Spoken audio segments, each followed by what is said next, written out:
triplex villas at Kollur, APR Projects. అందరికీ నమస్కారం. So మీ అందరికీ తెలుసు తండేల్ సినిమా కొన్ని రియల్ ఇన్సిడెంట్స్ నుంచి మనం ఇన్స్పిరేషన్ తీసుకొని ఈ సినిమా చేశాము. నాకు ఫస్ట్ చందు గారి కథ చెప్పినప్పుడు జస్ట్ ఒక 10-15 నిమిషాలు ఐడియాగా చెప్పాడు.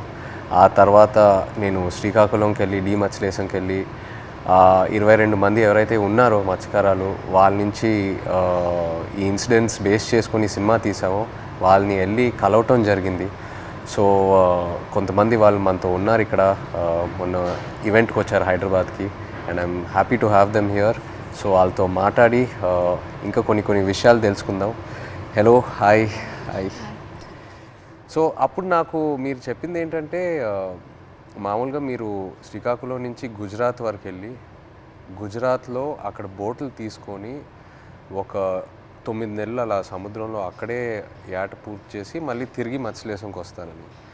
ఎందుకు గుజరాత్ వరకు ఎందుకు వెళ్తారు? అంటే మామూలుగా గుజరాత్ వరకు ఎందుకు వెళ్తున్నాం అంటే కారణం ఏంటంటే ఇక్కడ మనకి జట్టీలు అందుబాటులో లేవు. ఓకే. అంటే ఇక్కడ ఏటకి వెళ్తుంటే అలలు పెద్ద కెరటాలు ఎరిగేస్తుంటాయి, దాని బోట్ల కింద ఉండిపోయి ప్రాణాలు కోల్పోతున్నాం.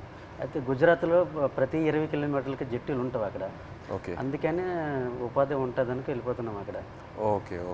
జీవనోపాధి కష్టపడడానికి వెళ్ళిపోతున్నాం. సో మీరు ఒకసారి అక్కడికి వెళ్ళాక ఒక నెల రోజులు సముద్రంలోనే ఉంటారా? ఒకసారి బోట్ తీసుకున్న తర్వాత నెల రోజులు సముద్రంలోనే ఉంటారు? నెల రోజులు ఉంటాం. లేకపోతే మీకు కంప్లీట్గా బోట్ డెక్ ఫుల్ అయిన తర్వాత తిరిగి వస్తారా? అది సముద్రంలో ఏటకి వెళ్తాం, చేపలు ఎక్కి పట్టిందంటే 20 రోజులకు వచ్చేస్తుంటాం. అంటే ఐస్ అంటారు కదా, ఐస్ అయిపోయిందంటే వచ్చేస్తాం. ఓకే. చేపలు ఎక్కువ దొరికితే ముందు వచ్చేస్తాం, దొరకలేదంటే అక్కడక్కడ పట్టుకుంటూ నెంబర్లు కొట్టుకుంటూ ఎత్తుకుంటూ పట్టుకుంటాం. కొద్దిగా లేట్ అవుతుంది. చేపలు దొరికామంటే హ్యాంగ్ వచ్చేస్తుంది చెట్టు. ఓకే. అండ్ మీరు అక్కడ సముద్రంలో ఉన్నప్పుడు సెల్ ఫోన్ కనెక్షను, ఇంటోతో మాట్లాడాలనుకున్నా, పిల్లలతో మాట్లాడాలనుకున్నా అలాంటి అవ్వదు, ఏ కనెక్షన్ ఉండదు? అవ్వదు. దగ్గరలో అవ్వద్దు. అంటే గుజరాత్ వేరే వాళ్ళు ఉంది కదా పోలవరం దగ్గర, దాని నెంబర్ కొడతాం. ఒక 200 కిలోమీటర్లు ఉందనుకో, ఆ స్టీరింగ్ పట్టుకుంటూ వస్తాం. దగ్గరలో ఒక 20-30 కిలోమీటర్లు టవర్ వస్తుంది మాకు. అప్పుడు పైన స్లాబ్ మీదకి వెళ్ళడం, చూడడం, టవర్ రావడం, మాట్లాడడం. ఒక్కొక్కసారి కట్ అయిపోద్ది, 2 ముక్కలు మాట్లాడడం, మళ్ళీ చేయడం, అలా ప్రయత్నిస్తుంటాం. అలాగా. ఓకే. బాగున్నారా? చాలా బాధ. పిల్లలు బాగుంటారా, ఎలా ఉన్నారు, అందరూ బాగుంటారా, అమ్మ నాన్న అని అడుగుతాను. అట్లా ఉన్నప్పుడు అంటే ఎక్కడో చిన్న ఫీలింగ్ తట్టి ఉంటారు. తుఫాన్ అంటారు సడన్గా. గుజరాత్కి ఇలాగా టీవీలో చూస్తాం కదా, గుజరాత్కి తుఫాన్ ఉందని వస్తారు. తుఫాన్ ఎలాగుంటారు, ఎక్కడ ఏడ్ చేస్తారు అనేసి అనుకునేలోపు వీరు అక్కడ ఏది అందుబాటులో ఏ జట్టు ఉంటుంది, గోవా అవని మంగళూరు అవని ఏదో అవని, ఆడికి వెళ్ళడము. అక్కడ బోట్ యాంకర్ అంటారు కదా, అదేసి అక్కడ ఉంటారనమాట జట్టి. అప్పుడు మాకు కాల్ చేస్తారు. అప్పుడు మాకు ధైర్యంగా ఉంటుంది, ఆ జట్టికి వస్తారు తుఫాను దొరకకంట అనేసి మాకు ధైర్యం ఉంటుంది అనమాట. మీరు రోజుకి చూస్తూనే ఉంటారు. ఎప్పుడు వస్తారు తుఫాన్ కదా, గుజరాత్లో ఎలా ఉంటారు, ఎప్పుడు జట్టికి వస్తారని చూస్తే వీళ్ళు ఫోన్ రాగల అమ్మాయ్యా వస్తారు అనే ఫీలింగ్ అనేది ఉంటుంది. సో మీరు ఫోన్ పక్కనే పెట్టుకుంటారా? ఫోన్ అయితే పక్కనే ఉంటుంది. తుఫాన్లు అయినప్పుడు అయితే కరెక్ట్గా వచ్చినప్పుడు ఫోన్ అయితే ఇంట్లోనే ఉంటుంది. ఎప్పుడు ఫోన్ చేస్తారో తెలియదు కదా. అదే ఏట్లో ఉన్నప్పుడు నార్మల్ టైం, తుఫాన్ లేని టైంలో ఏట్లో ఉంటారు కదా, 30 డేస్ అయ్యగల ఇంక కాల్ వస్తుంది, పక్కన పెట్టుకోండి. కాల్ 30 డేస్కి 1 డే అవతలైనా ఇంకా టెన్షన్ అనమాట. ఎందుకు రాలేదు, ఏమైంది అని. సో టెన్షన్ అనేది వచ్చేస్తుంది అనమాట. ఒక్కొక్కసారి అయితే ఎమోషనల్ అయిపోతాం. మన సినిమాలో కూడా సాంగ్ మోంటాజెస్లో ఉంది కదా, the calendar where you'd keep. So ఆ 30 డేస్ అక్కడి నుంచే ఆ చిన్న ఆ మూమెంట్ తీసుకున్నాం మీరు చెప్పిన దాన్ని బట్టి. అంటే మన ఫిల్మ్లో కూడా ఒక సీక్వెన్స్ ఎలా పెట్టాం, ఇన్ని రోజులు అయిపోయిన తర్వాత ఎలా కొంచెం చేతులు ఉణుగుతున్నాయో తెలుసా అని. సో ఒకవేళ 30 రోజుల్లో ఫోన్ రాకపోతే అంటే అక్కడ వాళ్ళని కాంటాక్ట్ చేయడానికి ఏదైనా మీకు ఎమర్జెన్సీలా ఏదైనా నంబర్ ఉందా? ఏమీ లేదు, ఏముండదు. సేట్తో మాట్లాడాలని, సేట్లు ఉంటారు కదా వీళ్ళకి బోటుకి సంబంధించి, వాళ్ళతో మాట్లాడి వాళ్ళ భాష మనకు తెలియదు. వాళ్ళ భాష తెలియదు కాబట్టి వాళ్ళకి మనం ఫోన్ చేయలేము. ఆ భాష వచ్చినంటే మన దగ్గర ఉంటారు. ఆ భాష వచ్చిన వాళ్ళందరూ గుజరాత్లో ఉంటారు కదా, జెంట్స్ మొత్తం గుజరాత్లో ఉంటారు. ఓన్లీ లేడీస్ ఇక్కడ ఏదో కూలి పని చేసుకొని చేపలు పట్టుకొని వెళ్ళి అమ్ముకోవడం, కానీ ఇక్కడ మా లేడీస్ ఉంటాం అంతే. మాకు తప్పించి వేరే వృత్తి అయితే రాదు, చేపల వృత్తి. ఎప్పుడైనా ఇంత ఒక దేశానికి తెలిసిపోయింది ఇలాగా 22 మంది మత్స్యకారులు తిరిగిపోయారని. కానీ మళ్ళీ మేము అదే గుజరాత్కి వెళ్తాను యాడ్ చేయడానికి, తప్పదా మాకు అదే ఉపాధి అంతే. మీకు ఎలా తెలిసింది ఆ రోజు ఎలా వాళ్ళు అక్కడ దొరికిపోయారు అనేది? నేను 7 మంత్ ప్రెగ్నెంట్ పాప అప్పుడు కడుపులో ఉంది. కూర్చున్నా అలా, ఫోన్ వస్తుంది, 29 days అయింది అప్పటికి. ఫోన్ వస్తుందని ఇలాగ కూర్చున్నా, మా పెద్ద పాప పక్కన పెట్టుకొని. మా అమ్మకి కానీ చెప్తానని, మీ అల్లుడు వస్తారు ఇలాగ యాడ్ నుంచి ఫోన్ చేస్తారమ్మా చెప్పిన తర్వాత సరేలేని కూర్చున్నాను. ఫోన్ రాలే. ఉదయం మార్నింగ్ 10 అయింది, వేరే వాళ్ళు ఫోన్ చేశారనమాట నా మొబైల్కి, ఇలాగా మీ ఆయన పాకిస్తాన్కి దొరికిపోయారట అనేసి. వేరే వాళ్ళంటే ఎవరు ఫోన్ చేశారు? అది గుజరాత్ నుంచి, మా ఊరు నుంచి వలస వెళ్ళారు కదా, అక్కడ నుంచో ఒక బోటు జట్టికి వచ్చింది. వీళ్ళు దొరికిపోవడం చూసిన బోట్ అది, కలర్ చూసారు ఆ బోటులో ఉన్న వాళ్ళు, మీ ఆయనకి పాకిస్తాన్లో పట్టుకుని వెళ్ళిపోయారు అని చూసిన వాళ్ళు నాకు వచ్చి ఫోన్ చేసి చెప్పారు. ఓకే. చెప్పిన తర్వాత అవును అన్నట్టు అసలు ఏడుపు కూడా రాలేదు, అలా కన్నీళ్ళు ఇంకిపోయేవి. ఎలాగా పాకిస్తాన్ అంటే మామూలుగా చిన్నప్పటి నుంచి పాకిస్తాన్ అంటే ఏదో భయం మాకు అనమాట. చిన్నప్పటి నుంచి పాకిస్తాన్కి మనకి యుద్ధాలు ఏదో వినేవారు, అలాంటప్పుడు పాకిస్తాన్ అంటే భయం మనకి. అలాంటిది పాకిస్తాన్కి దొరికిపోవడం ఏంటి, ఏం చేస్తారు ఏమో, చంపేస్తారేమో, ఉగ్రవాదులకి గట్రా పేల్చుకోవడం చంపేయడం విన్నాం కదా, ఏమో చంపేస్తారేమో నీటిలో ఉండే, అదో టెన్షన్. అలాగా కూర్చొని అందరం ఫ్యామిలీ మొత్తం, ఏ ఊర్లో వాళ్ళకి సంబంధించిన వాళ్ళు, మా ఊర్లో అయితే 7 ఉన్నారు, మా పంచాయతీలో సంబంధించిన 7 మా దగ్గర కూర్చొని ఏమైంది అనేసి అంటే, ఒక అబ్బాయి భాష వచ్చిన గుజరాతీ భాష ఆడిన అబ్బాయికి మేము వీళ్ళు సేటు ఉంటారు రామారావు వాళ్ళ సేటుకి ఫోన్ చేయించాం. అడగండి ఒకసారి ఏమైంది ఆ సీట్కి అంటే, వాళ్ళు ఫోన్ చేసి అడిగారనమాట ఏమైంది, ఆ పాకిస్తాన్ వాళ్ళు పట్టుకెళ్ళిపోయారంట, ఏమైంది సేట్ అని అడిగితే అతనేమో పట్టుకుని వెళ్ళిపోయారు, నీటిలో ఉంచారని చెప్పారు. ఇంకా మాకైతే ఎలాగ వస్తారు అనేసి, ఎలాగ ఆలోచించాలి, ఎక్కడికి వెళ్ళాలి, ఎలాగ తీసుకురావాలి అనేసి ఒక ఎమోషనల్ అయితే మామూలుగా కాదు. 22 మెంబర్స్ అంటే చిన్నపిల్లలు, అప్పుడే మ్యారేజ్ అయిన అబ్బాయి అక్కడే ఉన్నాడు, నేను కడుపుతో ఉన్నాను, 2 పిల్లలు, ఒక భర్త దొరికిపోయిన ఆవిడ కూడా ఇంకా ఆ బాధ వేరే, 2 బిడ్డలు ఒక భర్త అంటే ఇంకా ఆ ఎమోషన్ అయితే ఇంకా వేరే. అందరం ఇంకా అంతే, ఏం చేయాలని ఆలోచనతో 1 month వరకు అలా ఉన్నాం. ఇలాగా న్యూస్ వచ్చి ఇలాగా ప్రసారం చేయడము, మీడియా కొంచెం హెల్ప్ చేసింది. ఓకే. ఓకే. మీరు ఆ పాకిస్తాన్లో ఇంతకుముందు వేరే ఎవరైనా ఇలా పాకిస్తాన్ సైడ్కి వెళ్ళి వాళ్ళు పట్టుకోవటం జరిగిందా, లేకపోతే ఫస్ట్ టైం అయినా ఇలా జరగటం? ఓకే. ఓకే. ఇప్పుడు కూడా ఉన్నారు అక్కడ? ఇప్పుడు ఉన్నారో తెలియదు కానీ మీరు అప్పుడు ఉన్నప్పుడు అక్కడ మీరు వెళ్ళి ముందే అరెస్ట్ అయ్యి ముందే ఉన్నారు అక్కడ. తీసుకెళ్ళేటప్పటికి మేము ఏడుస్తున్నాం అక్కడ. ఏడుస్తుంటే వాళ్ళు మాకు బుద్ధిరిస్తుంటారు, పళ్ళకోయండి అదేటి ఇదేటని. వాళ్ళు అన్నారు మాకే 2 సంవత్సరాలు అయింది మేము వెళ్ళట్లేదు, మరికొద్దిగా ఏడ్చేస్తున్నాం మేము. వాళ్ళు 1.5 సంవత్సరాలు ఒక్కొక్కరు ఒక్కొక్క కారణం. అంటే ఆధార్ కార్డులు పేర్లు రాంగు, ఒక్కొక్క పేరు అంటే ఒక బోట్లో 9 మంది ఉంటారు, వాళ్ళకి ఏదో అర్జెంట్ పని నుండి వెళ్ళిపోతారు వాళ్ళు. అంటే టిక్ పాస్లో పేరు ఉండాలి, నేను ఎవరు కలాసి వచ్చారనుకో టిక్ పాస్ ఆఫీస్కి వెళ్ళి పేరు రప్పించుకోవాలి, పలానా రామారావు పలానా రాంబాబు అని. అది ఎవరు వెళ్ళిపోతే వాళ్ళ పేరు ఏం చెప్పేశాడు అక్కడ. మన ఇండియా నుండి హై కమిషనర్ వచ్చేటప్పుడు కొన్ని పేర్లు రాంగ్ చెప్పేస్తారు అలా, దానివల్ల ఆయన ఉండిపోయారంట అక్కడ. ఆయన చెప్పడం మరికొద్దిగా ఏడుపు వచ్చింది మాకు, చాలా బాధ అనిపించింది. ఆ నైట్ భోజనం కూడా మానేసాం, మళ్ళీ అలాగ రోజులు గడిచిన కొద్ది అలాగే ఇదైంది. అక్కడ జైల్లో అంటే మీరు ఏం చేసేవాళ్ళు రోజు? ఏదైనా ఫ్రీడమ్ ఇచ్చేవాళ్ళా లేకపోతే సెల్లోనే ఉండేవారా, ఏం చేసేవారు? అంటే తెల్లారితే వచ్చేవారు కానిస్టేబుల్ పోలీస్ పాకిస్తాను, లేపి మొక్కలకి నీళ్ళ గంట పోసేవాళ్ళం. ఓకే. తర్వాత గడ్డి గంట తెంపేవాళ్ళం, గడ్డి. తర్వాత గార్డెనింగ్ అని వాళ్ళు పాకిస్తాన్ ఖైదీలతో నీళ్ళు జల్లిస్తారు, వాళ్ళు జల్లిస్తే కర్రకి గోనకి చుట్టేసి అలాగా అలికినట్టుగా తలా పేసినట్టు చేపిస్తారు. మాకు నీళ్ళు మోయమంటారు మాకు. ఓకే. ఆ నీళ్ళు మోస్తాం, 1-2 గంటల పని ఉంటుంది, మళ్ళీ లోపల తీసుకెళ్ళి తాళాలు వేసేస్తారు. ఇప్పుడు మీరు ఒకవేళ ఇంట్లో వాళ్ళతో మాట్లాడాలంటే ఉత్తరాల వైపే మీకు కమ్యూనికేషనా, లేకపోతే సెల్ ఫోన్తో? ఫోన్ ఏం లేదు, ఓన్లీ ఉత్తరాల వైపే. అండ్ అది పంపించడానికి ఎంతసేపు పట్టేది? మీరు ఒకసారి రాసిన తర్వాత, ఉత్తరం రాసిన తర్వాత వెళ్ళి మత్స్యలేశంకి చేరడానికి ఎంత టైం పట్టేది? అంటే మేము దొరికిన తర్వాత వాళ్ళు ఇండియా వాళ్ళు ఉన్నారు దాంట్లో, ఉత్తరాలు కూడా మేము అదే నెల 2 నెలలకి ఒక్కొక్కసారి లేట్ అయితే 3 నెలలు కూడా వస్తుందని చెప్పారు. మేము కూడా లెటర్లో రాసాం ఇలా అనుకోండి అంటే ఏట పూర్తి అయిపోయింది, అదే రోజు తెల్లారిసరికి వచ్చే టైంకి అనుకోకుండా దొరికిపోయాం, ఇలా జరిగింది. ఒక పక్క బాధగున్నా లోపల దిగమింగుకొని మీరు శుభ్రంగా ఉండండి అని వాళ్ళకి చెప్పాం. అప్పుడు ఇప్పుడు ప్రెగ్నెంట్ అప్పుడు అవును అదే ఏట రావాలనుకుంటాను ఊరు నేను ఇంకా వచ్చి రావాలనుకుంటా ఇంకా దొరికిపోయింది. లెటర్లో మాకు జాగ్రత్త చెప్తూ వాళ్ళ పైన ఆవేదన కూడా మాకు కనిపించింది లెటర్.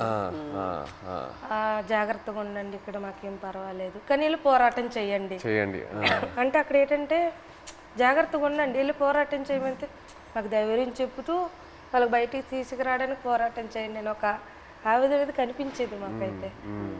ప్రెగ్నెన్సీ కదా అయినా సరే ధైర్యం చేసి వెళ్ళేదాన్ని, ఎక్కడ పొలిటీషియన్ మీటింగ్లు ఉన్నా సరే వెళ్ళేది. ఏమో సింపతి ఉంటుందేమో, అరే ప్రెగ్నెన్సీ కదా లేడీ కదా పాప వాళ్ళ హస్బెండ్ దొరికిపోయారు అనేసి ఒక సింపతి ఉంటుందని ధైర్యం చేసి వెళ్ళిపోయేదాన్ని. ఓహో మీరు వెళ్ళిపోయారు. నేను వెళ్ళిపోయేదాన్ని, తను ఆల్ ద పొలిటికల్ అన్ని దగ్గరికి వెళ్ళిపోయేదాన్ని. అందరూ మీ హస్బెండా కడుపుతూ ఉన్నావా అయ్యో పాపం అనేవారు. ఏమో సింపతి ఉంటుంది కదా సార్, అంటే వీళ్ళకి అక్కడికి తీసుకెళ్దాం ఢిల్లీ వరకైనా తీసుకెళ్దాం అంటే సింపతి ఉంటుందేమో అనేసి నేను గర్భవతితో ఉన్నప్పుడు కూడా వెళ్ళేదాన్ని. 9 months వరకు నేను డెలివరీ ముందు వరకు కూడా నేను పోరాటం చేశాను వాళ్ళు రావాలని. సో మీరు అక్కడ ఆంధ్రాలో తిరిగారు ఇలా పొలిటికల్ మీటింగ్స్ ఏదైనా ఉంటే, ఆ తర్వాత గుజరాత్ వరకు కూడా వెళ్ళారు కదా? ఢిల్లీ వరకు వెళ్ళారు. గుజరాత్కి వెళ్ళా స్టేట్ దగ్గర ఢిల్లీ వరకు వెళ్ళారు. స్టేట్లకి ఫోన్ల వరకే, గుజరాత్ వెళ్ళలేదు. డెలివరీ అయిపోయిన తర్వాత 20 days పాపకి ఇంటి దగ్గర వదిలేసి దాన్ని ఢిల్లీ వెళ్ళాం. ఢిల్లీ వెళ్ళిన తర్వాత అంటే అందరూ అనేవారు, ఇతను కూడా లెటర్లో రాశారు ఢిల్లీ వెళ్ళండి, ఢిల్లీ వెళ్తే మనకి వచ్చే అవకాశాలు ఉన్నాయని ఇతను లెటర్లో రాసేవారు అనమాట రామారావు గారు. సరేలే ఢిల్లీ కొంచెం అది పేద పరిస్థితి కదా సార్, ఢిల్లీ అంటే మాకు తెలియదు, భాష తెలియదు, ఎలాగెళ్ళాలో తెలియదు. అలాగ ఉన్నప్పుడు కొంతమంది అదే పొలిటీషియన్ వచ్చి ఇలాగ రండి అక్కడ మీకు పని జరుగుతుంది ఏం అవ్వదు గైడ్ చేయడానికి ఒక అతను వచ్చి వెళ్ళండి అంటే సరేలే ఇంత పోరాటం చేసి ఇదే చేయలేమా అనేసి ధైర్యం చేసి వెళ్ళాం ఢిల్లీ వెళ్ళిన తర్వాత అక్కడే ఢిల్లీ వెళ్ళిన తర్వాతే వీళ్ళు బయటకు వచ్చారు. అంతవరకు ఆ 14 నెలలు అక్కడే ఉన్నారు. అతను అంబాసిడర్తో అక్కడ అంబాసిడర్తో మాట్లాడడం కానీ ఉన్నారనడం కానీ. మెయిన్ మాకు బాధ కలిగించింది ఏంటంటే పుల్వామా దాడి. ఆ దాడి ఇలాగ మార్నింగ్ ఇలాగ టీవీ వేసాను, ఇలాగ మన ఇండియన్ ఆర్మీకి ఇలాగ ఉగ్రవాదులు చంపేశారు, ఆత్మహత్య దాడి అయిన తర్వాత అవునా ఎందుకు అనేసి వీళ్ళకేం చేస్తారని ఇదో బాధ. మళ్ళీ అక్కడ మరి ఇండియన్స్ ఉన్నారు కదా సార్, ఏం చేస్తారని బాధలు ఉన్నప్పటికీ లెటర్స్ అయిపోయి 3 months. వచ్చిన లెటర్స్ బాగానే వచ్చి పుల్వామా దాడికి ముందు లెటర్స్ కంటిన్యూ అయ్యాయి. మేము పంపించింది అతనికి వెళ్ళేది, అతను పంపించింది మాకు వచ్చేది. కానీ పుల్వామా దాడి తర్వాత స్టాప్ అయిపోయింది. 3 months వరకు ఒక్క లెటర్ రాలే. ఇంకా మాకు ఇంకా టెన్షన్ ఇంకా ఎక్కువైపోయింది, అదో బాధ అనేసి ఇలాగా మరి ఇంకా లేదు ఉండొద్దు ఎక్కడ ఢిల్లీ వెళ్ళిపోతాం అనుకుని అందరం 22 ఉమెన్స్ అందరూ ఇంకా లేదు పదండి అనేసి 22 మంది వెళ్ళిపోదాం లేదు ఇంత మా ఓన్ డబ్బులు అనుకుని పదండి అనేసి ముందడుగేస్తాం అంతే. ముందడుగేసుకుని వెళ్ళిపోయాం అంతే. వచ్చిన ద్వారా అందో వెళ్ళాం. అక్కడికి వెళ్ళిన తర్వాత జయశంకర్ అని విదేశాంగ మంత్రికి కల్పించారు. ఇంగ్లీష్ రాదు కదా, ఏదో మా తెలిసిన భాషలు అంటే అతను మా కన్నీళ్ళు చూసి అతనికి అర్థమైపోయింది అనమాట. ఓ ఇంత బాధపడుతున్నారని ఏడుస్తాను. మా ఆవేదన చెప్తూ మా కళ్ళని నీరు వచ్చేస్తుంది. అది చూసి పాపం అతను తట్టుకోలేకపోయారు. వెంటనే ఫోన్ పాకిస్తాన్ చేశారు. మన ఇండియా అంబాసిడర్ చేసిన తర్వాత పర్లేదు ఉన్నారు ఇలాగ వస్తారు అని చెప్పారు. జనవరి కల్లా వచ్చేస్తారు అన్నారు. మా దగ్గర చెప్పారు జనవరి కల్లా వచ్చేస్తారు, రాకపోతే మీకే పాకిస్తాన్ నేను తీసుకెళ్తాను, నేను భరోసా ఇస్తానని మాట ఇచ్చిన తర్వాత అప్పుడు ఇంకా హ్యాపీ అంతే. అతను అన్నట్టు జనవరి కల్లా మాకు ఫస్ట్ కల్లా అక్కడి నుంచి లిస్ట్ వస్తుంది అనమాట. గనగల రామారావుకి వాళ్ళ భాష వేరే కదా సార్, గనగల రామారావు గుణగల్ల రామారావు, కేసమర్రికి కసమర్రయ్య అన్నట్టు పేరు ఓహో మీ పేరు కరెక్ట్గా వేయలేదా? సార్ ఆ లిస్ట్ కూడా రాంగ్ వచ్చింది అనమాట. గనగల రామారావుకి గంగల్ రామారావు. సో మీరు కన్ఫ్యూజ్ అయిపోయారా ఎవరు అక్కడ ఎవరు ఉన్నారు ఏంటి? సరేలే అది ఉర్దూ బస్ కదా ఏమో ఇలాగ తెలియపు ఇలాగ రాశారేమో అని మాకు మేము ఆలోచించుకొని వచ్చేస్తారు అన్నట్టు. మీకు ఆ టైంలో ఎలా అనిపించింది? సడన్ గా భయం వేసింది. పేరు డిఫరెంట్గా ఉన్నప్పుడు 22 మందిలో 21 మంది వెళ్ళిపోయి నన్ను వదిలేస్తారేటని ఒక ఇది. వీళ్ళు కావాలని వాళ్ళకి రాస్తారేటో చెప్పలేం. పాకిస్తాన్ ఓన్లీ మీ పేరే తప్పేశారా? అందరివి ఉన్నాం. ఓకే అందరివి అందరివి ఏదో ఒక మాది కొంతమంది అక్కడక్కడ పేరు గనగల రామారావుకి గంగల్ రామారావు వచ్చింది. గంగల్ రామారావు వస్తే మరి పేరు డిఫరెంట్ అయితే ఖచ్చితంగా వదిలేస్తారని అందరూ ఇండియా వాళ్ళు అంటుంటారు. ఇంతకుముందు ఉన్నవాళ్ళు పాత వాళ్ళు. నాకైతే రాత్రి ఇద్దరు రాలేదు. 22 మందిలో 22 నా పేరు రాకపోతే నాకు వదిలేస్తే నాకు నిద్ర పట్టట్లేదు, తినాలనిపించట్లేదు. అప్పటికే 14-15 నెలలు అయిపోయింది, సంవత్సరం దాటిపోయింది. అప్పటికి ఇలాగ అయిపోయాను, సన్నంగా అయిపోయాను. వాళ్ళు ఏదో చపాతీలో అంటే ఏదో కలుపుతారంట అక్కడ జైల్లో.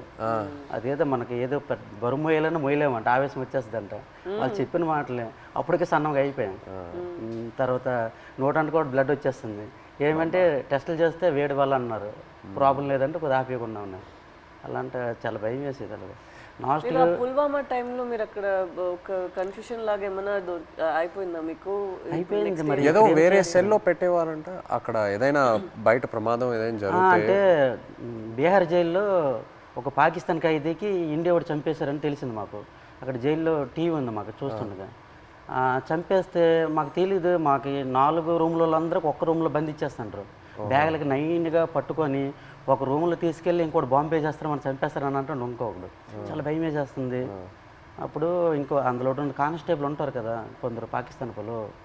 ఆయన లేదు అక్కడ మీ ఇండియా కూడా మా పాకిస్తాన్ ఖైదీ చంపేశాడు కదా, ఇక్కడ మీ వాళ్ళకి ఏం జరగకంటే మీరు అందరికి ఒక రూమ్లో పెడతాను, మీరు జడవద్దని చెప్పాడు. అప్పుడు కొద్దిగా ఊపిరి పీల్చుకున్నాం. అలా జరిగింది. అండ్ మీకు జైల్లో ఇప్పుడు డబ్బుల్లా ఇప్పుడు ఈ ఉత్తరాలు పంపించడానికి ఆ అమౌంట్ ఎలా మీకు వచ్చేది? పెన్నుల మీద పేర్లు చేస్తాను నేను. ఒక్కొక్కరు ఒక్కొక్క పని నేర్చుకున్నాం. నాకైతే 2 వారాలు పట్టింది టైం. ఓకే. ఇప్పుడు నాకు చైతన్య పెన్ను ఉంటుంది, పైన దారంతో నాకు చైతన్య పేరు వచ్చేస్తుంది. కింద సాయిపల్లి అంటే ఒక పెన్ను మీద 2 పేర్లు రాస్తే 2 పేర్లకు 200 ఇస్తారు. ఒక పేరు అయితే 100 రూపాయలు ఇస్తారు. అలాగే రోజుకి 5-6 పెన్నులు అలా చేసేవాడిని. ఆ పెన్నులు వాళ్ళకి ఇస్తే ఖైదీ లేట్ చేస్తారు, వాళ్ళకి బెయిల్ మీద వెళ్తారు కదా కోర్టుకి, వాళ్ళ ఫ్యామిలీకి ఇస్తారు కదా. ఆ డబ్బులతో మేము ఏంటంటే అప్పుడప్పుడు ఏదో గుడ్లు తెచ్చుకొని కానీ మాంసం కానీ తినడం కానీ.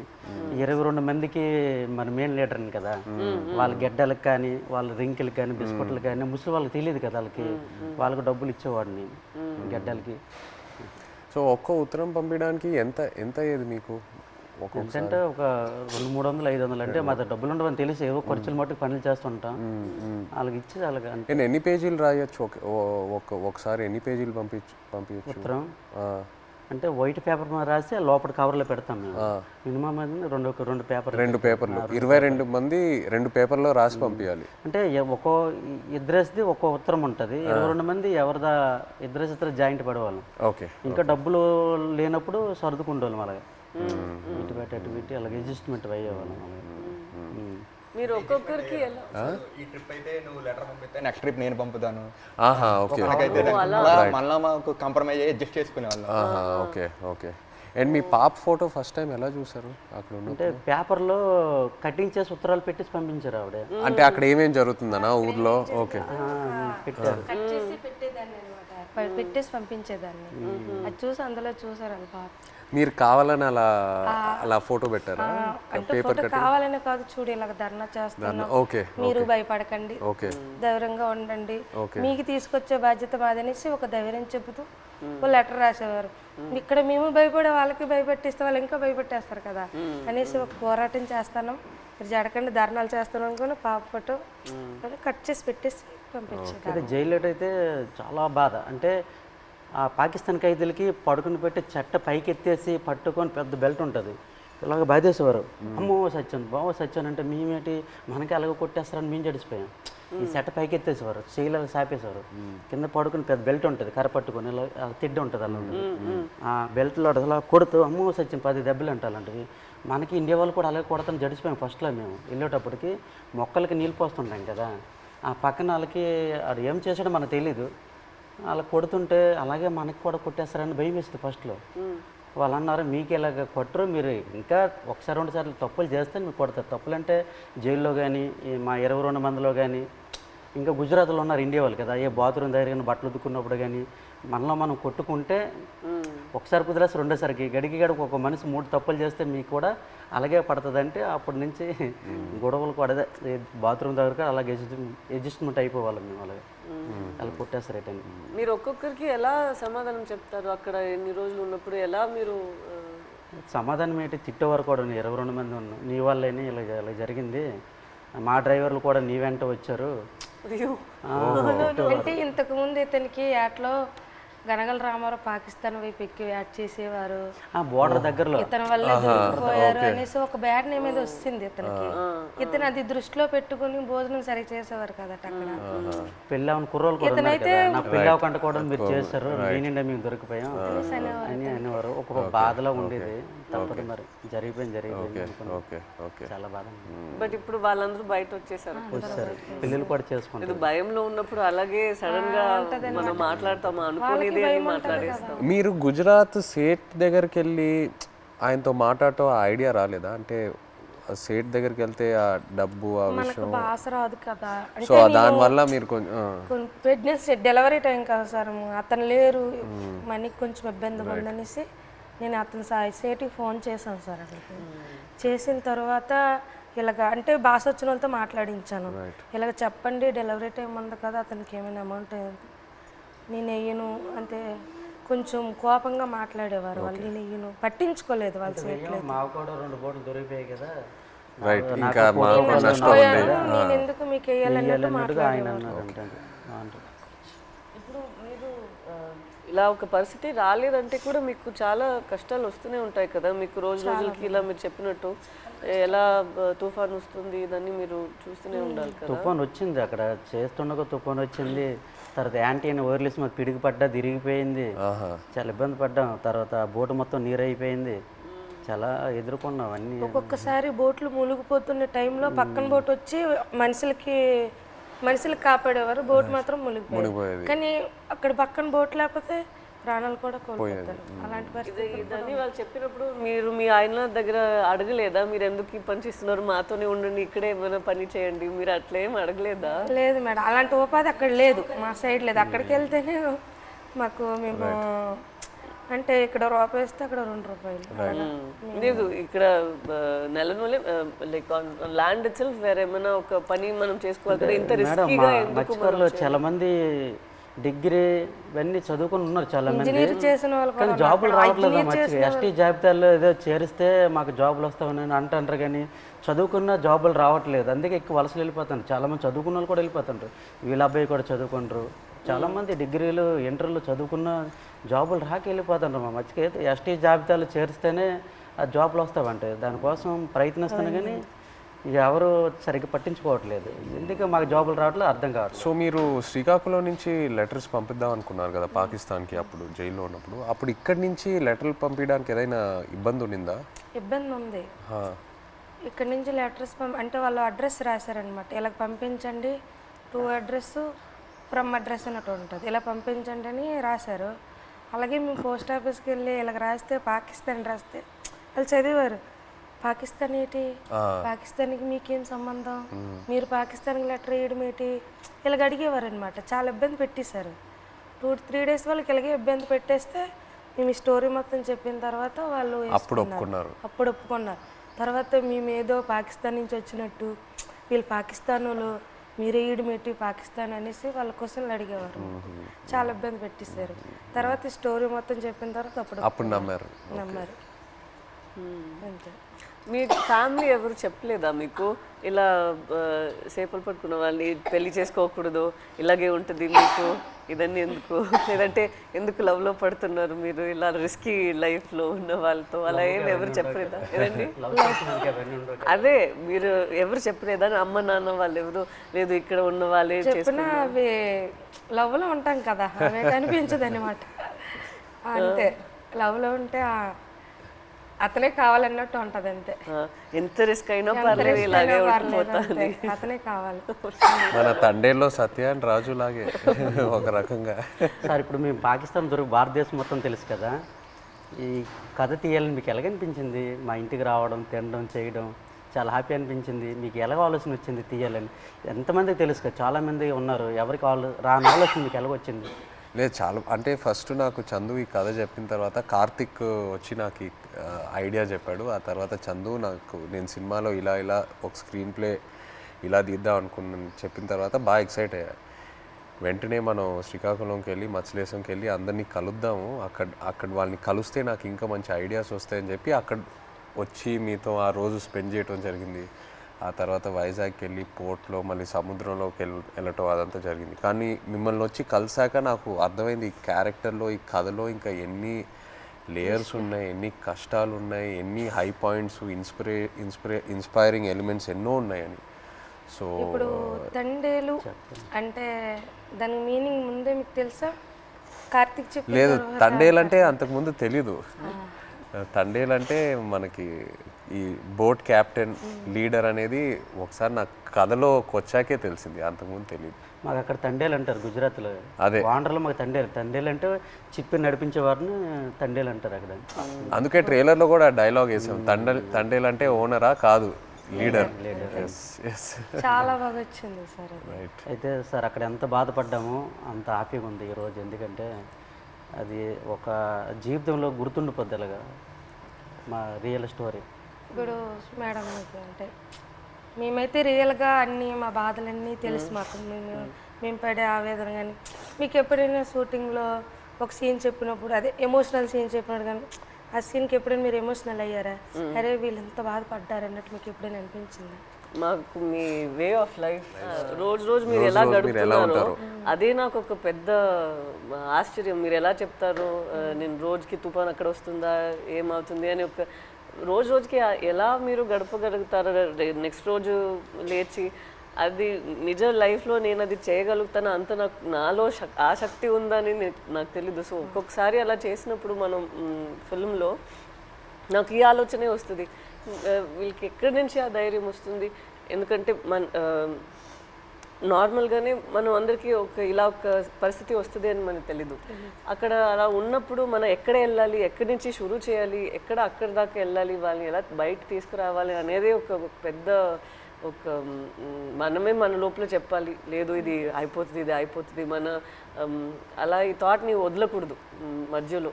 సో అది మీరు అందరూ ఎలా చేశారో అని ఆ థాటే నాకు ఉంది. నాకేం కష్టం అనిపించట్లేదు, బట్ మీరందరూ ఎంత కష్టం తీసుకున్నారో అదే నాకు ఆశ్చర్యం ఇచ్చింది అంతే. ఏ సీన్కి ఎమోషనల్ అయ్యారా మీరు? సీన్ చెప్తారు కదా ఎలాగ ఉంటుంది మూమెంట్స్, అండ్ ఏ డైలాగ్ ఎమోషనల్ అయ్యారా చెప్పేటప్పుడు అనేసి? మనం కొన్ని విషయాల్లో మీరు చెప్తున్న దాంట్లో నుంచి తీసుకున్నాము, కొన్ని విషయాల్లో మనమే ఒక డ్రామా లాగా తీసాము. సో ఆ డ్రామాలో ఎక్కడ నేను లేని సీన్స్ కొన్ని ఉన్నాయా, అక్కడ నాకు చాలా బాధ అనిపించింది. నా సీన్స్ ఏముందో అది వేరొక డ్రామాలో వెళ్తుంది, బట్ నిజంగానే ఒక రోజుకి ఎలా వాళ్ళు ఏం జీవిస్తున్నారో కొన్ని క్యారెక్టర్స్ ఉన్నారు, వాళ్ళకి జరిగిన పని, వాళ్ళు చెప్తున్న మాటలన్నీ విన్నప్పుడు నాకు అప్పుడు బాధ అనిపించింది. నాది కన్నా వాళ్ళది నేను విని చాలా బాధపడ్డాను. మీరు ఢిల్లీ వెళ్ళటం ఆ ఎపిసోడ్స్ మీరు నాకు శ్రీకాకుళంలో చెప్పినప్పుడు బాగా ఎమోషనల్గా అనిపించినాయి. మీరు ఢిల్లీకి వెళ్ళి ఎలా పోరాడారో అక్కడ. అండ్ అది కాకుండా ఇంకోటి నాకు చెప్పారు, సముద్రంలో ఉన్నప్పుడు ఒక పెద్ద షిప్ వచ్చి మీది ఒక చిన్న బోట్ అలా కొట్టుకొని అలా వెళ్ళిపోయింది కదా, అది చెప్పినప్పుడు నాకు నిజంగా చాలా ఆశ్చర్యంగా అనిపించింది. కొట్టుకొని పోయి అసలు ఆగలేదు కదా, కొట్టుకొని అలా వెళ్ళిపోయారు కదా. పెద్దది కదా. అందరూ like community so United, and I think మీలో ఉన్న శక్తి మీరందరూ కలిసి ఒకేలాగా ఉన్నారు కదా. లైక్ వన్ ఫ్యామిలీ, ఒక ఫ్యామిలీ అర్థమైంది, బట్ మీరు అందరి ఒకే ఫ్యామిలీ కదా. సో ఒక్కరికి ఇది జరిగిందంటే అందరికి అది జరిగినట్టే. ఏ ఫ్యామిలీకి అలా జరగకూడదు. మా ఫ్యామిలీలో ఒకేసారి దొరికిపోవడం అంటే చాలా బాధాకర విషయం. నేను డ్రైవర్ మెయిన్ తండ్రి కనుక ఆ లైన్కి బోట్ అప్ చెప్పినట్టు మా బావగారు, తర్వాత మా ఎర్రీకి బామ్మరిదే అంటే అన్నయ్య, నేను బోట్ ఆఫ్ చెప్పాను. ఈ బోట్ ఆఫ్ చెప్పిన ఓనర్లంతా నా వెనక పంపించారు. ఈ రామారావు ఎక్కి చేపలు పడతాడు, ఈ నేతను వెనకెతలు వెళ్ళండి చేపలు ఎక్కి దొరికితే అనుకుని నాకు వెనకాల పంపించడం, దొరికిపోవడం చాలా బాధాకరమైన విషయం. ఇలా జరుగుతాను అనుకోలేదు. సో లాస్ట్ క్వశ్చన్ అంటే తండేల్ 2 ఉందా?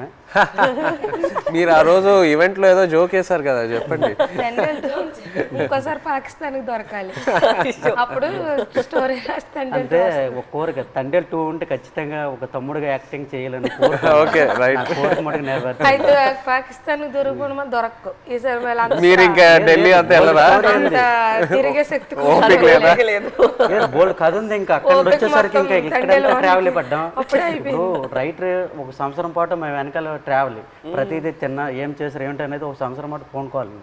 అదే ఇక్కడ పాకిస్తాన్ వచ్చేసరికి ఇక్కడ అప్పటికి 7 సంవత్సరాలు అవుతుంది. ఇప్పుడు చాలా ఉన్నాయి కదా, ఇంకా ఇక్కడ తండేల్ 2లో కూడా ఇంకా బోల్డ్ కథ ఉంటుంది. కానీ ఈసారి ఫైట్ చేయాలంటున్నారు కదా మీరు వెళ్ళి అక్కడ నుండి ఇక్కడికి వచ్చేసరికి నేనేం చేశాను ఇంకా బోల్డ్ అని ఇంకా స్టోరీ ఉంది. ఖచ్చితంగా ఇది చెప్పండి మాకు. జీవితంలో ఇది గుర్తుండిపోతుంది.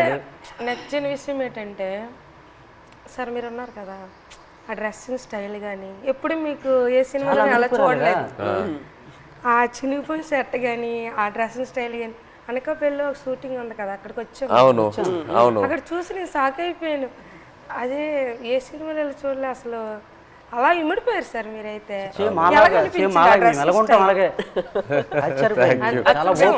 అదే నేను చెప్తున్నా కదా, మిమ్మల్ని వచ్చి అప్పుడు కలిసి మీతో టైం స్పెండ్ చేశాకే నాకు ఆ క్లారిటీ వచ్చింది. ఓకే మనం ఇలా క్యారెక్టర్ని ఇలా డిజైన్ చేయాలి.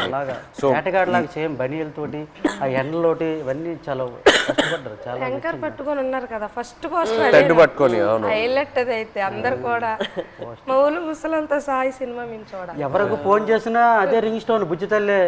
ఎవరికి ఫోన్ చేసినా రింగ్ స్టోన్ ప్రతి సెల్లకి హైలెస్ సాంగ్ ఉంది కదా, అది ఎలా హైలెస్ అది మా స్లాంగ్. అవును. ఎలా సింక్ అయింది అది అక్కడ అంటే మీ మలలకి తెప్ప లాగేటప్పుడు వస్తారు కదా when they rowing when they pulling the net. ఇప్పుడు అది రేరు. ఇంతకు ముందు జనరేషన్ లో ఎక్కువ వాళ్ళు వచ్చినప్పుడు దీనికి మీరు తెడ్డు అంటారు కదా, కత్తావ అంటాము. ఏమంటారు? కత్తావా. ఆ కత్తావ పట్టుకుని కత్తావా అంటాం మేమైతే. అండ్ పెద్దాలు వచ్చినప్పుడు ఇలాగా బోట్ వెళ్తుంది కదా, ఆ కత్త తోటే అలా లెవెల్ చేసుకుని వచ్చి ఐలెస్ అనుకుని వచ్చి వడ్డీకి వస్తారు. అంటే ఎలా సింక్ అయింది అది, అది మాకు ఆశ్చర్యం. ఈ విషయం మన చందు మొనెటి అండ్ దేవి గారికి వాళ్ళకి క్రెడిట్ ఇవ్వాలి. రైట్. శ్రీమణి గారికి. బుజ్జితల్లిలో ఒక పాయింట్ ఉంది, అది అయితే నాకు కదిలించింది. ఏది? ఉప్పు నీటికి ముప్పును కూడా గట్టిగా గట్టి అంటే ఎంత అలలకైనా మీరు దాటుతారు, కానీ ఒక కన్నీటి చుక్క దాటలేకపోతాడు అంతే. అక్కడైతే చాలా ఎమోషనల్ స్ట్రాంగ్. ఆ పాయింట్ అయితే నాకు పిచ్చిగా నచ్చింది. చాలా బాగుంది.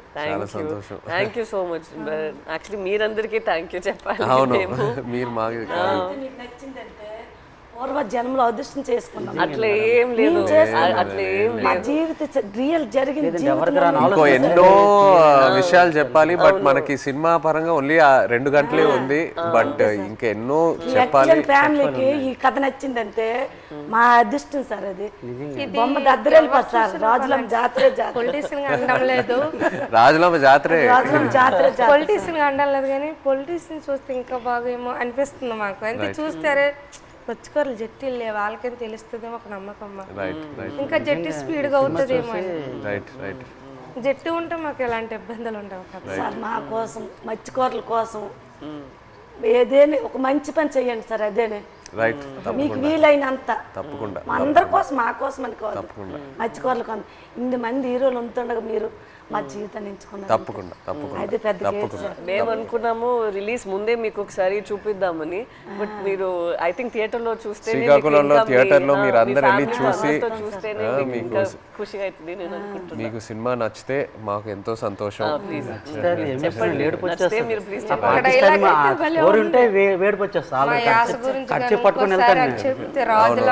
అది మిమ్మల్ని మైండ్ లో పెట్టుకొని చేస్తాం. అవునా? జరిగింది. ఇప్పుడు మేము చేపలు సార్, మా యాస వేరే ఉంటుంది. అలా అక్కడ ఉంటుందిరా అనడానికి అక్కడ ఉంటుందిరా అనేసి మా భాష వేరే ఉంటుంది. ఒక సిటీ వెళ్ళామనుకో మా భాష విని అరే చేపలు వాళ్ళరా అంటారు. కొంతమంది మీ చేపలు ఇలా అంటారు, కొంతమంది అంటే అంటారు అనడానికి మాకు అలాగ రాదు. వేరే మత్స్యకారుల స్లాంగ్ వేరే వేరే ఉంటాయి. మా స్లాంగ్ వేరేగా ఉంటుంది, పక్కన మత్స్యకారు స్లాంగ్ వేరేగా ఉంటుంది. అందులో మా స్లాంగ్ అయితే ఎవరు మాట్లాడలేరేమో, కానీ మేడం గారు అయితే నాకైతే చాలా మేము మాట్లాడినట్టు మాట్లాడారు. అసలు ఇది భయం, నేను ఫుల్ టైం అదే ఆలోచిస్తాను. హైలైట్ మేడం గారు, మేము అలాగే మాట్లాడతాం. ఉంటదిరా అలాంటి వెళ్దాం రా అన్నట్టు మేడం గారు. చాలా థ్యాంక్ యూ సో మచ్. ఇది నాకు పెద్ద compliment. Thank you very much. Success meet మాత్రం శ్రీకాకుళం అది నా ప్రామిస్. సినిమా రిలీజ్ తర్వాత సక్సెస్ మీట్ కి మేము శ్రీకాకుళమే వస్తున్నాము. మచ్చలేసాము అక్కడికి వచ్చి కలిసి శ్రీకాకుళంలో సక్సెస్ మీట్ పెట్టి వెళ్తున్నాం. ఆ టైం లోపల మీ 25 మందిని కాల్ చేసి వాళ్ళని కూడా సక్సెస్ మీట్ లో వాళ్ళని కూడా అప్పుడు వచ్చేస్తే కరెక్ట్ గా ఉంటుంది. శ్రీకాకుళం నుండి కేమచ్చిలేసి వస్తానరా, రమ్మంటే వస్తాం, ప్లాన్ చేస్తాం. బట్ సక్సెస్ మీట్ అయితే శ్రీకాకుళంలో చేస్తున్నాము తప్పకుండా. Okay, thank you so much. మాతో మీరు కలిసి ఇంత షేర్ చేశారు. Again thank you so much.